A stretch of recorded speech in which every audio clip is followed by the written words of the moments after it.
Gusto po namin makuha yung bata po. Pamangkin nyo. Opo. Ilang taon po yung pamangkin nyo? 9 years old po. Lagi uminom yung kapatid nyo. Opo. Napapabayaan, hindi na naalagaan. Opo, napapabayaan na Para po. malagaan po na maayos, sir, at saka mapaaral po mabuti. Palagi may bote. Oo, talagang paldong-paldo to si ate sa mga inumin. Hindi man mabubuhay na walang alak yan, sir. Nagreklamo po yung anak niya, sabi niya. Lagi nga akong absent kasi si mami lasing na naman kagabi. Ay, ma'am, paki-explain, bakit po sa medical legal, ang findings, nagkaroon ng penetrating trauma yung ari ng bata? Opo. Hindi ko po alam kasi bubo po ako. Nagmamaskit po yung suspect. Hinilagay po yung kanang kamay ng bata sa kanyang ari. And then, meron din pong dito na dinedemonstrate niya yung masturbate sa harap po ng bata. Pull out na natin yung bata. Ngayon mismo, ngayong araw mismo to, sasama kami ha. Tapos dali muna dyan sa inyo, gawa kayo ng assessment dito sa bata, maging doon kay Sylvia at maging doon sa lalaki, kung sino man yung lalaki yon, okay? Opo. Ngayon isang araw, mapupulat na yung bata and then gagawa ng assessment and then later on, baka mapunta na din sa lola. Okay?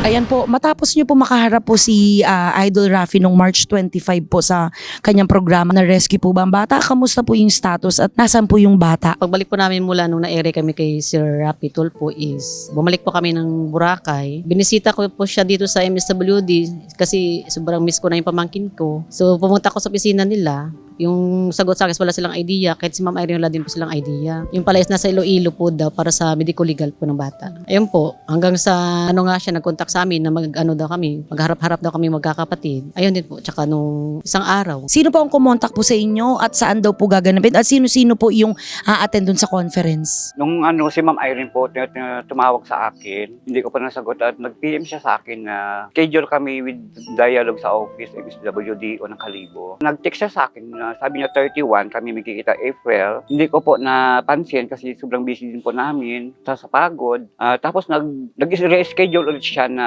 ngayong April 6 kami nagharap. Tapos nung pumunta nga kami sa office nung Lunes, April 16, at yun, napag-usapan po namin sa MSWD o yung about sa bata. Andun po ba that time yung bata at saka si Ma'am Sylvia? Wala po, ma'am. Yung nanay lang po, tsaka DSWD, MSWD, and then yung police lang po. Nasaan daw po yung bata? Hindi po namin alam, mami. Hindi rin kasi nila sinasabi sa amin kung nasaan. Wala daw silang idea kung kailan lalabas, ganun. Pero kailan lalabas? Nasaan po siya? Sa social welfare po daw ng MSWD. Ayun, pag-usapan na lang po namin na magkasundo kami magkakapatid kasi naawa din kami sa bata kasi napapagitna siya. Nilalagnat, inuubo, yun po. Nakasundaan namin para makalabas na lang yung bata po muna. So, ibig sabihin po, nung nagkaroon po kayo ng conference nung April 6 with the MSWDO and then WCPD ng Kalibo MPS, yung bata po wala po doon, nakasama ni Sylvia nung nanay. Wala po, ma'am. Wala po. Tapos, ang bata daw po ay sinasabi ng social worker ay nasa shelter na po.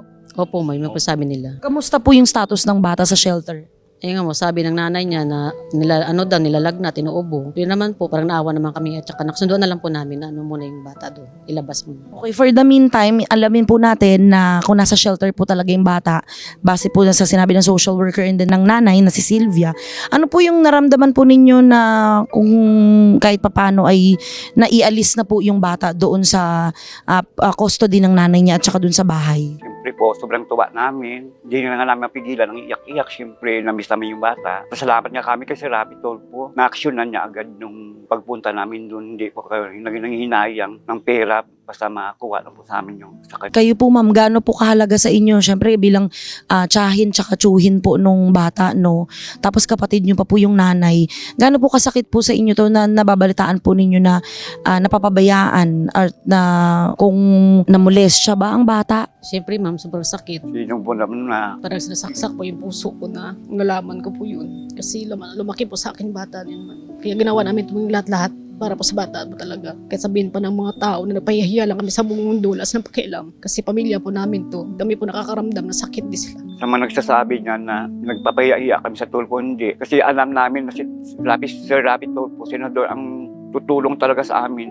Wala nang iba. Sinasabi ko lang sa mga nagsasabi na mga wala naman may tulong sa amin. Basta paglaban namin yung aming pamangkin. Nandyan lang sa amin si Sir Rapi Tulfo. Natutulong sa amin. Pinapapasalamat po talaga kay Sir Rapi, ma'am, kasi laking tulong po talaga yung nagawa niya sa amin. Kundi siguro sa kanya, baka hindi po na yung kaso ng bata na yan. Hindi po naungkat ngayon. Sinasakripisyo po namin ang aming trabaho para sa bata. Sabi niyo po, no, nakwento niyo po kay Idol Rafi na matagal na po yung pangmumolestya, namolestya yung bata. Bakit ngayon lang po na-aksyonan? Nung ano lang po namin nalaman, ma'am, yung bago kami umalis kay Sir Rapi talaga, yun lang po talaga namin nalaman. Yung kapatid ko po talaga nagsumbong sa amin. Siya din po nagsabi, yung kapatid ko din po yung nanay ng bata na yan, ma'am. Siya rin po yung nagsabi na ganyan nga yung bata binangyari sa kanya. So kami naman nagulat kami kasi hindi namin na-expect na ganun nangyayari sa bata eh. Ngayon lang talaga po bago kami umalis ng Maynila, punta kay Sir Rapi. Ano pong reaksyon niya doon at ano yung naging aksyon niya para mabigyan ng hustisya yung nangyari sa anak niya? Ayun nga po, sinabihan niya pa kami na mga matatalino daw kami, sira ulo. Siyempre nasakta naman po kami sa pinagsasabi niya, imbis na magkausap kami, na magkaayos para matulungan siya.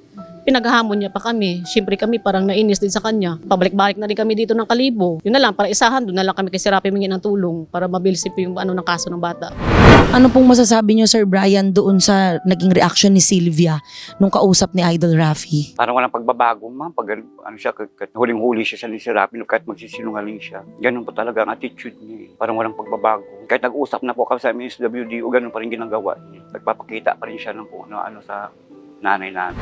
Kamusta po yung relasyon niyong magkakapatid? Nag-okay naman po kami, pero hindi naman po 100% kasi wala kaming tiwala sa kanya, mami. Kasi alam namin yung ugali, babalik-babalik pa rin talaga sa dati yan, ma'am. Alam namin yung ugali kasi simot sa pool, magkasama kami yan eh. So alam namin yan. So gusto talaga namin na magbago siya.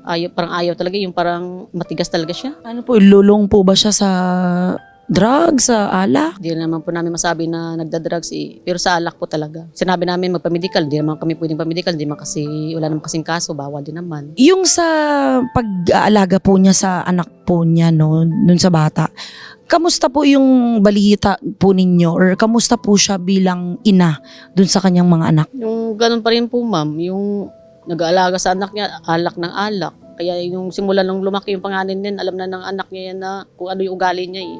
Kaya nagkakalamat silang dalawa niyan dahil sa pagkakailasing niya palagi. Ayun nga, yung pinagsisigawan yung anak niya, hindi niya anak, ganun. Siyempre masakit naman po sa amin yan. Kasi pinalaki po namin yung bata na yan, kinuha niya, tapos ganun din niya. Hindi po namin matatanggap yan kasi dugo na po namin turing dyan eh. According naman po dun sa father ng bata, nakakausap niyo na po ba? Or ano po naman yung tulong po na ibinigay nitong tatay ng bata? Ayun nga po, nung pagkadating natin po ng galing Manila noon, binabalan po rin ng gamit namin, tsaka pumunta kami doon sa bahay niya, kinausap po talaga namin yung Koreano. So sabi niya, galit na galit siya eh, sabi niya hiwalan niya daw yung kapatid ko. So gusto niya magsuporta pa rin sa bata, isapalit na lang po sa kanya, maghanap ng bagong bahay. Yung pa rin, wala pa rin kasi mahal din po ng tatay niya yung bata eh. So siguro din na matiis ng tatay niya, inayaan na lang siguro niya sa mami niya. Suportahan niya pa rin po hanggang ngayon eh. Kayo po sir, kung sakali man po na ano po yung feeling ninyo na nasa shelter na po yung bata, yung pamangkin po ninyo? Pero sa akin, mas okay nandoon muna sa shelter yung bata. Para maalagaan po talaga ng social worker kasi parang ulit-ulit ang mami yung ginagawa niya. Yun na sana. Huwag mo na sana ibigay sa kanya hanggang hindi siya magbago. Hindi po kasi nagkaganyan, ma'am, ang bata kung talagang nialagaan niya ng mabuti. Kasi kung minsan po kasi, ma'am, tumataga yan kung saan dinadala niyo yung bata. Minsan yung bahay niya, maraming kung sino-sino mga barkada niya. Kaya masakit talaga sa amin yung nangyari sa bata. Talagang ayaw namin maulit. Kung pwede lang sana kami kung sino na yan, hindi pwede bawal. Talaga namin yan dahil lang sa bata talaga. Huwag mong pabayaan ang sarili mo dyan. Huwag kang mag-alala, mahal na mahal ka namin. Kaming magkakapatid, mahal ka namin. Hayaan mo mabibigyan ka ng justisya ni Sir Rapi Tulfo. Ipapakulong natin yan. Huwag kang mag-alala sa amin. Okay na kami. Ingat ka lang dyan. Ingat ka palagi. Mag-enjoy lang niya. Makakalabas ka rin dyan. Parang aram kikita tayo. Magsasalbi pa tayo ng birthday mo. Ginagawa namin ito para sa iyo dahil sobrang mahal ka namin. Pasensya na dahil ikaw yung nagpunta sa gitna. Dahil para naman to sa iyo. Mission ni. Sana magbago ka na para sa bata. Kung pwede lang. Para hindi na tayo magkagulo, ayaw ko ng gulo. Please lang, Gid, sasabi ko sa'yo, kasi iwasan mo na ang pag-iinom at magbago tayo, tumatanda na tayo. Hindi tayo magkaaway dito, magkakampayihan tayo dito. Walang alam lang talaga sa bata ang amin. Mi, bago-baguhin mo na yung pag-ugali mo, tumatanda na tayo. Yung mga anak mo, dapat yung bata niya kasi enjoy yan ngayon kasi walang pasok yan eh. Dapat naglalaro yan sa labas. Sana naman bawasan mo yung pag-inom-inom mo kung pwede nga lang, wag ka nang uminom eh. Kasi alam ko, hindi ka talaga magbabago. Tigas na kasi ng ulo mo. Kahit sabihan ka, nagagalit ka pa. Kasi sabi mo, wag niyo akong diktahan kasi wala kang pakialam, hindi walang buhay ko. Ganun kasi ugali niyan, ma'am. Hindi magsasabihan yan. Ito lang masasabi ko sa iyo, kahit anong balik tayo man ng mundo, magkakapatid pa rin tayo. Mahal ka rin namin. Huwag po kayo mag-alala at sasamahan po namin kayo na matapos po itong kaso po na to.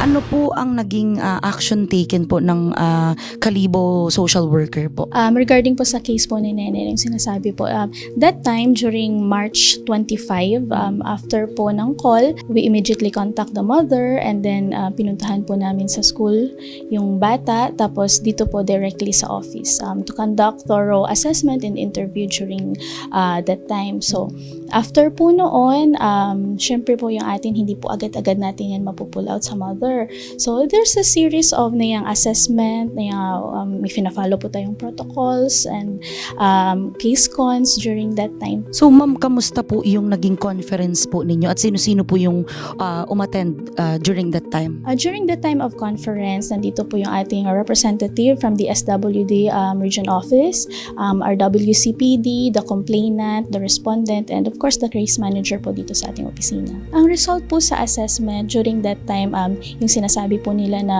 baka at risk po yung bata, during the thorough assessment and then interview, we can't find any at-risk factor na masasabi natin at-risk yung bata sa mother. So, syempre yung ating tinitingnan yung best interest ng bata. So, yun po, from there, temporarily, doon po muna yung bata sa mother. Then, meron po tayong close monitoring. But then, we decided kasi po yung mga nangyayari sa paligid, ayaw din natin maapektuhan yung bata. So, for the meantime, we put sa center yung bata para at least hindi naman siya ma-distract sa mga nangyayari sa paligid. Yun po, while hindi pa nagkakaroon ng pag-uusap yung kanyang mga tito, tita, and then si mother. Actually, supposed to be yung kanilang dialogue was March 31. Nga lang po, na-reschedule siya and then nalipat during April 6. And dun po sa CaseCon, ayun po yung sinasabi ko, nandun po si WCPD natin, nandun po si DSWD na region representative. Napag-usapan po nila, naglabasan ng mga tinatago dito sa dibdib, napag-usapan kung ano yung mga magandang plano para sa ikabubuti ng bata. So nagkaunawaan naman po sila. And then to make it short, yung pamilya is magtutulungan regarding po dito sa concern nila kay Nene. Ano po yung immediately po nagawa po ng social worker natin? Pinuntahan po namin yung bata sa kanilang classroom, tapos in-excuse po natin sa kanilang klase. Then during that time, dito po namin sila dinala sa opisina and we conduct a thorough assessment, interviews separately from the mother and yung bata, separate din po yung interview sa bata. So as per assessment, yun po yung sinasabi ko, hindi natin po na makitaan na sinasabi nilang at risk yung bata kasi yung relationship po nila, makikita mo talaga na close yung bata sa mother. So if you pull out mo that time yung bata without any masabi natin na harm, syempre po yung kawawa is yung bata. Nasaan po ngayon yung bata and kamusta po yung status po niya?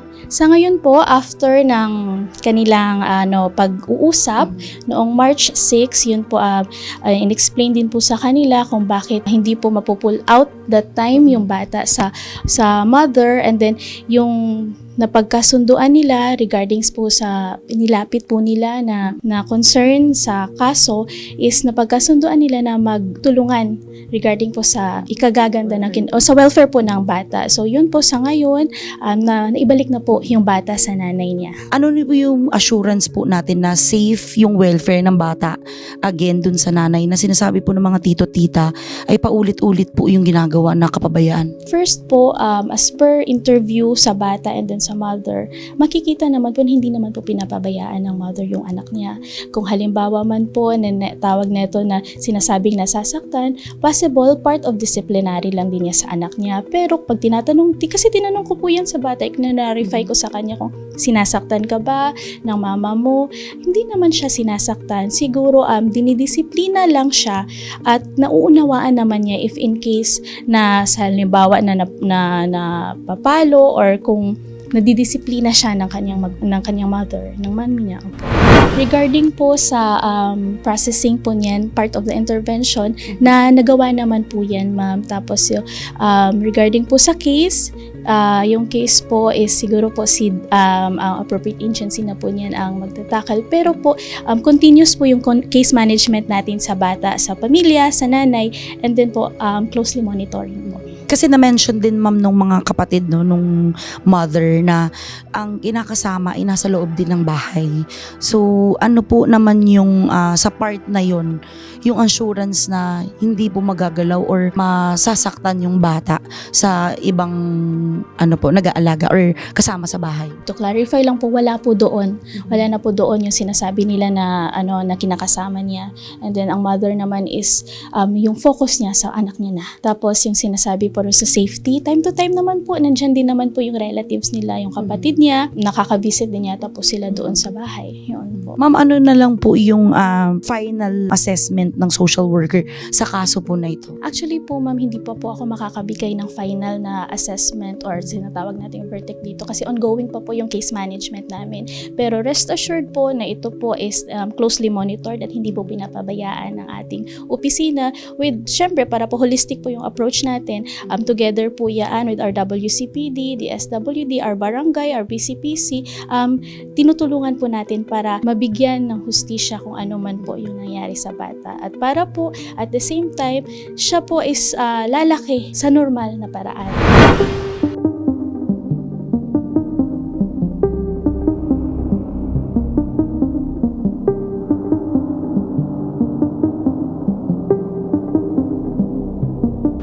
Sir Brian, Ma'am Jennifer, meron pa po kayong gustong itanong sa ating mga social worker or idagdag pa po? Ano po yung masasabi po ninyo na ibalik na po si Nene dun sa kanyang nanay? So kami ma'am, masaya na rin po kami para kay Nene. Kasi pag doon siya awa din kami kasi nalalagnat, naubo daw kasi po, ayun, nakusapan na lang po namin na yun, ibigay muna sa kanya. Para, yung sa amin lang kasi ma'am, baka babalik naman sa dati yung ugali yan eh. Kaya yung kadragal namin. Pero siguro din ma'am, imbestigahan na lang ma'am para monitor na lang siya ma'am na kung anong ginagawa niya gabi-gabi. Parang iba na naman yung mukha ng kapatid ko. Parang nakainom na naman. At saka may pagkakalam ko may mga barkada siya doon sa bahay niya. Kasama niya. Paano kaya ma-monitor kung may gano'n na naman pong scenario dun sa pamilya? Sa dyan po, syempre, yung atin po, yung info na yan, i-validate po natin yan sa barangay. And again po, it is closely monitored. And ito po, yung sa case po na ito, wala pong hinahangad or wala pong ibang goal yung opisina, kundi po yung sa best interest ng bata. So, regarding to that, sa concern po nila, sa safety ng bata, yun po, hindi po porket na inaibalik kay mother niya is hindi po yan imo-monitor. Closely monitored po yan together with the BCPC ng ating barangay and of course our WCPD as well. And ito po ang ating opisina. So regarding sa mga request nyo, huwag lang kayong mag-hesitate na mag may contact naman kayo sa social worker, no, kung may mga nakikita kayong hindi maganda, pwede naman yung i-report, no, para maano natin yung client, mapuntahan namin or ma-refer namin sa barangay kasi closely nakaano na yan sa ating barangay Baudest or sa ating barangay officials, no, kung ano man yung nakikita nyong hindi maganda, pwede namang i-report ka agad dito sa amin. At regarding naman sa mga visitation, coordinate lang para ma-arrange natin yung pagbisita or baka pwede naman na kausapin nyo yung kapatid nyo na pwede kaming bumisita. Wala naman siguro, di ba nagkaayos na kayo nung mag-conference dito. So yun lang. Proper coordination. Sigurado kaya ma'am na anytime kami kukontak sa inyo, ma-entertain nyo kami kasi alam namin busy din po kayo. Hindi lang po kami ang inyong inaasikaso. Basta pag kayo, tumawag kayo or mag-text kayo, ipabigyan namin kaagad ng action.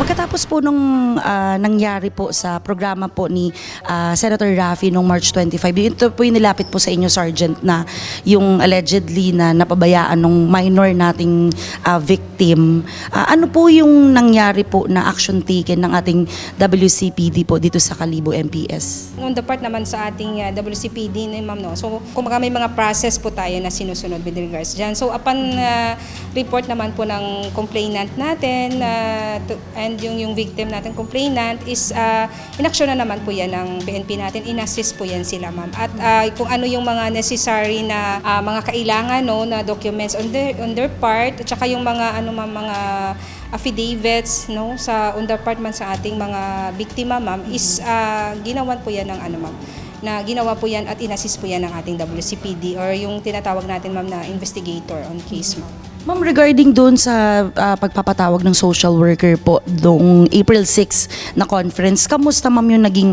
pag-uusap? Maayos naman po yung pag-uusap ng both parties during their conference kasi present po ako doon at that time. Sa assessment naman po ng social worker, ma'am, kamusta naman po yung case ng bata? For assessment ng social worker, refer namin yung bata for psychological evaluation po sa Iloilo City. Yun po yung recent na pinapaano namin sa kanila. With regards doon, ma'am, sa assessment man ng ating social worker on their part, sila lang po din naman yung makakapagbigay ng ma'am, assessment report on that matter, ma'am. Ma'am, regarding dun sa may ifa-file ba na kaso doon sa nangyaring incident sa bata? Paano po yung proseso since ma'am, naglaps na, no? Actually, may ipa-file talaga yan, ma'am, na case, no? So mapapasok siya sa regular filing. So case will be filed kasi gusto talaga ng ma'am, ng nanay nung biktima, ma'am, na ma-file yung kaso. So ipa-file talaga yung case, ma'am. And most probably na ipa-file talaga ng case is child abuse, ma'am. So on the part man sa ating suspect. And sino itong suspect natin, ma'am? Actually, ang suspect natin is of legal age na, no? And isa siya sa friend, no? Isa sa anak ng friend ng nanay din niya, no? So during yung doon sa nangyari, ma'am. So for now, ma'am, no, medyo limit lang kasi yung information natin na maibibigay sa inyo on these cases considering na yung victim natin is minor.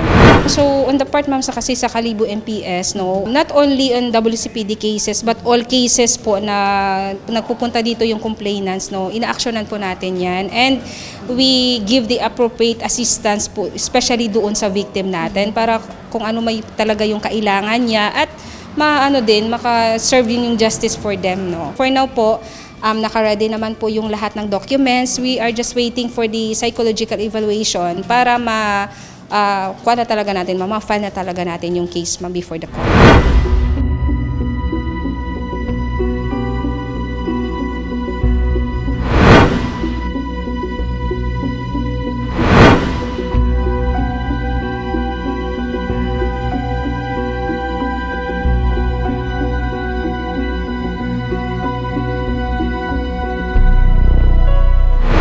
nandito po kami para sana mangingi po kami ng tulong na makausap po si Ma'am Sylvia at yung kanya pong anak. Ano po ang kanyang sagot po, pagtugon doon sa tawag po natin? Yun nga po ma'am, tinatawagan na natin na kung pwedeng makausap. So ayaw po talaga. So kagustuhan niya for privacy siguro nila po ma'am. So don't worry po, naka-close monitoring naman po sila dito sa amin sa barangay. Meron na po bang kaso sa barangay na nirereklamo po ito si Ma'am Sylvia or meron siyang nirereklamo po? Wala po.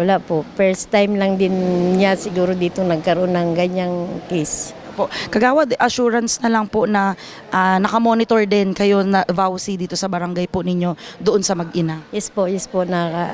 Close monitor po namin yan po. Para ma-follow up din namin kung ano na yung status ng bata.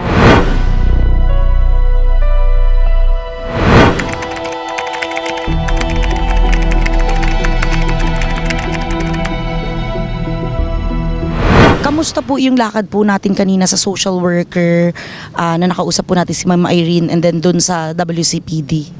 Medyo worry po kasi hindi namin na kita yung bata. Kung sa akin po is okay na lang din po kasi yung bata din po napapagitna siya din yung nahihirapan. So nagpahid na lang din po kami at tutulong na lang kami sa kaso niya. Magtiwala lang po tayo na close monitoring from social worker and then the barangay naman, no? And hindi pa daw tapos kasi sinasabi ng WCPD mag-undergo pa sila ng psychological assessment ng bata para doon sa yung traumatic experience na nangyari sa kanya and magpa-file pa rin naman ng demanda. Sana matapos na po ito para maano na yung kaso ng bata, ma'am. Makulong na lang yung gumawa sa pamangkin namin. Ma'am, nakausap mo yung bata, ano pong sabi po sa inyo? Okay naman daw siya doon and then na-miss din dyan kami. Huwag po kayo mag-alala, nangako naman po ang social worker natin, no, sa pangunguna po ni Ma'am Irene na imo-monitor ang bata at ang kanyang nanay para kahit papaano ma-check po at masigurado na nasa ayos pa po yung pamangkin po ninyo at makakaasa po kayo sa programa po ni Idol Rafi na imo-monitor at hanggang pag mag-file na po ng demanda ay narito pa rin po kami to follow up po doon sa update. Tanggapin nyo po itong 11,400 po para pinapabalik po yan ni Idol Rafi doon sa nagastos po ninyo na transportation po ninyo at ang inyong hotel accommodation. 8, 9, 10, 11, 1, 2, 11,400 po. Sir Rafi, maraming salamat po. Kundi dahil po sa inyo, hindi po ito na ang kasong sa pamangkin ko. Maraming salamat po kahit di po namin in-expect yung tulong na ito. Maraming salamat po. At sa tulong niyo po, kung di dahil sa inyo, siguro yung kaso ng pamangkin ko hanggang ngayon, hindi pa rin po napaprocess. And then nagpapasalamat po talaga ako sa inyo kasi na-action po agad ng MSWD ngayon yung kaso ng pamangkin ko. Maraming salamat po. God bless.